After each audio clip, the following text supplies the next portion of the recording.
fellow humans, and today we're going to look at the AMX M4 54 because it's in the shop right now for, unfortunately, 25,000 rather than 20,000. Now, mind you, the Chieftain has been sold for 17,500 previously, so just keep that in mind that if you are purchasing this vehicle, you are overpaying compared to a vehicle that is essentially better. Now, you also have this crate available, which I don't recommend, certainly, because, I mean, you might end up with a tank, but you're probably going to end up with 8.5k gold. 8.5k gold for 25 euros is not a great value, and crates are designed to be a bad value, so stay away from them. Now, what you get here is, unfortunately, you get a useless camo, useless avatar, and the useless 5 times XP, because they only apply to the vehicle itself. So, that's not great there. Obviously, it is a full bundle. However, it is 5k overpriced. So, if you want this vehicle, have a look.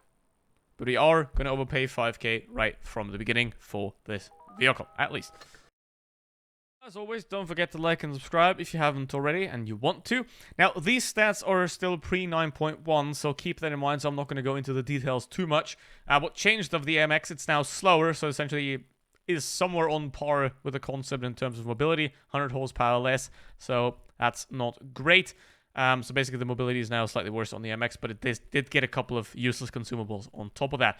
Now, this vehicle, the DPM is bad, 2,600 compared to that of, for example, the Chieftain and a WZ, given the Chieftain has been sold for 17.5k before. Now, the alpha damage is stronger, that's a good point. You know, you want to have alpha damage, that's nice. However, the accuracy dispersion is worse. That's not great either. However, it is not worse by that much. So it's fine-ish, but it definitely isn't a absolutely outstanding vehicle by any means. In this category, at least, there's got to be something that hypes this thing up, right? Or was it just certain people hyping it up over what it actually is? I wonder.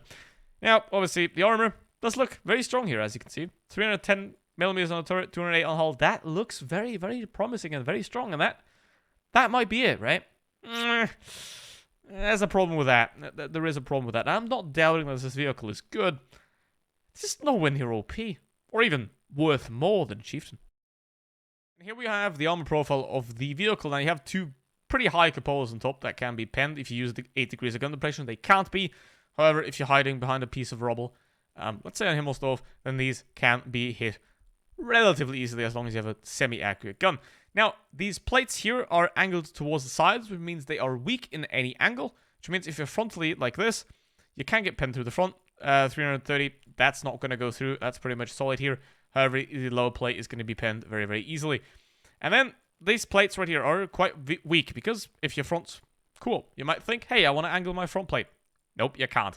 Because these, the further you turn, the weaker these become. So if you peek out behind a corner, if you drive forward like this, you peek out, you're going to get pinned right here.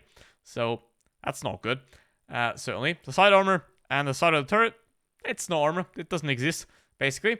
And that is a massive weak spot because it's a massive, massive target. It is an insanely tall vehicle, so it's very easy to hit from the side.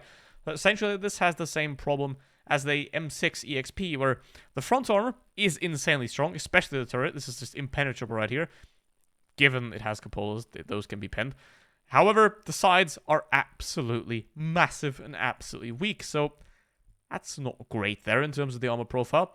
And especially, also frontally, you have the lower plate as a weak spot, as on pretty much any other tank. And if you peek out like this, you have this plate that you're going to have to deal with that is going to be relatively easily pinned by a lot of vehicles at tier 10 and also tier 9 as well. So it doesn't look too good for this vehicle so far, right? If you look at the raw stats. So what is it that makes this tank special? Well, let's play it. Now, is this tank as great as some people hype it up to be? No, it's not. Is it bad? No, that's not the case either. Look at how tall this thing is. Now, it is a very, very big target. It's a relatively easy target as well because the sides are quite weak. So what you always have to do is you have to look straight at the enemy. If you don't, they're going to pen straight through. It's definitely a downside, obviously, especially if you have tanks on multiple sides, then you have no chance whatsoever there. It's not great in any tank, but is especially bad in this one. Now, let's have a look. Mobility, still fine. Obviously, it got nerfed slightly in terms of the mobility. We got a lot of consumables. I don't use those.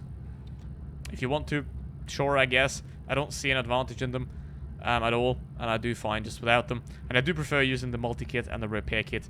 And then for the third slot, if adrenaline is available, I will use the adrenaline. So, let's have a look. Why would you need an aim time boost? Just aim, mate. Basically. Okay, the enemy team is bad. That's great. They're on the bad side.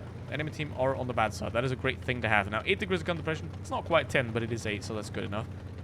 So, okay, let's peek up here. Now, the problem here is obviously that it is a massive target, and if I get spotted here, I can be shot quite easily.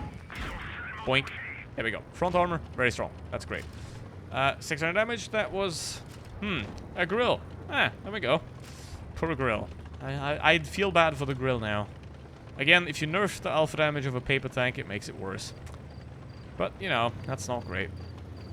Okay, Sheridan, he's gonna push. Oh, there's my lack of 10 degrees.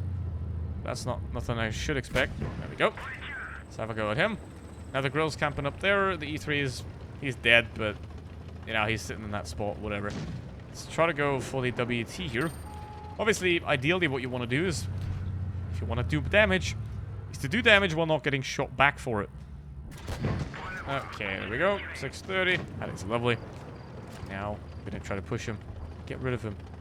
Probably going to get finished off by the Canadian one, but no, we're not going to get him. Okay. That ain't it. Here we go. Grill. He can pen the cupolas on top if he does know how to aim, but he does not, it seems. And that seems to be a pretty easy game right here. Okay, now. It's a good tank. I wouldn't buy it for that price. If it were 20k, hey, sure, but if you think that overpaying 5k is good, sure, do it. I'm not going to stop you. But I do think that it is overpaying for the vehicle, and it's just not really worth it, in my eyes. Because it's not much better than a chieftain, if at all. So there is no point to pay more for a vehicle that performs the same or worse. I mean, at least in my opinion. If you think differently, if you think this tank has some kind of sentimental value for you, then I guess so. Alrighty, now, higher alpha damage obviously comes in handy for the bad players, because then you have to peek less and you can do more damage that way. But overall, I'll take myself a chieftain and ignore this one basically most of the time. So, there we go. Mousy boy. It's pretty easy to kill, and that's 3.3k and just a very simple game. Not great, not bad. Let's do another one. And number 2. Let's go. See if we can get something good here. Okay, they got 3 mediums. We also got 3, so let's do that. Let's not go off onto the bad side of the map and sit in a corner. Let's actually go aggressive, try to get their mediums, take out their mobility, take out their eyes, and then win very easily. No, VK, we're not gonna follow your stupid plan. Okay, here come the mediums. Let's see what we can find up here. Now that VK is actually a very good probe over there to see whether the heavies are going there or not. So for that he is useful. Otherwise, he is absolutely not, and there we go. Okay, now unfortunately the 100 was sleeping. I hope he comes over here and doesn't help the VK, because that's the last thing you want to do, help that VK. Because you don't want to reinforce people like that. So, here we go. T4 is unfortunately dead somehow. And now we're going to try to get rid of that E50. I'm going to get clipped by that TVP for now, because you can see the armor is good sometimes. Doesn't work all the time. So, let's see what we can achieve here. E4. Could be a shot. Gotta aim it properly, because obviously aiming for 5 seconds is better than reloading for 10. Definitely in terms of hitting your shot. So, yes, Vikander, we know what you are. Okay. Take a shot at him, and now let's push here as well, because of the TVP is coming out the back. Rigetto's somehow wrapping around here, so the main objective here is to get rid of the E4. So, yeah. Yes, I will report you. So, E4, goodbye. Very nice. Very juicy. Now, it would be very nice to get rid of that TVP, because obviously he's got an annoying clip. So, yeah, let's have a look. Type would be a quite easy shot. Obviously, yeah, my front armor is very good. You gotta shoot the sides. If you want to fight this tank, shoot it in the side, if you can. Or these plates here that can be vulnerable depending on how the tank is angled. So, definitely look out for that as well. Okay, 100 and I7 are pushing this Jaegeru, which if I had about 70 degrees of gun depression, I could shoot them, but thank you very much for backing off and giving me a free shot. That's lovely. And no, this is a perfect situation for a tank like this. You know, you have the high alpha damage, you can just chill and peek, take shots, no one fights you, and then you get some free damage while the Jaegeru painfully suffers. So, but it's a Jaegeru, so. Oh well. Okay, I7's one shot, E100 is not. Let's go for the E100 first. 4.5k, that's fine. It's a good tank. Most of the time. If you know what you're doing, it is going to be a good tank for you. However, if you don't know what you're doing, if you're a new player, if you're an inexperienced player, if you're an inexperienced player, then it is not going to work well for you. So, yes, yes, E100. Give it to him. I wouldn't recommend doing that, but hey, at this point, that guy deserves it, to be honest. Like, up.